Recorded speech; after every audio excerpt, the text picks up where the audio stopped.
I love it, brother. And we're going to have to bring you back to another couple of episodes. We were only getting it going. We're just barely getting going. And this could be a 4-hour series. But I definitely, I would like to have you at least, once a month for the next 2 or 3 episodes. Because I think I have identified so many subjects that we can talk about that would truly help people. And overall, yes, I'm a taker. I love it. It will help me. This conversation today has helped me a lot in different things that I got going on today. Happy to help, man. So, I love you. I'm here for you in anything you ever need, man. One of the things, brother, that for the way the economy is right now in business, in real estate, and even around surroundings, what is one piece of advice that you would give those business owners, real estate agents, or anybody that is having a challenging time right now?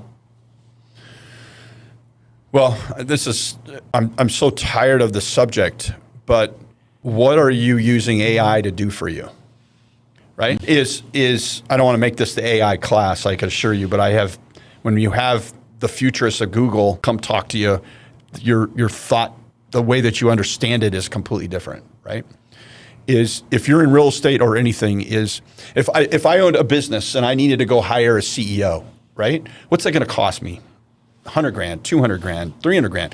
Could cost me millions depending on if I'm publicly traded or not, right?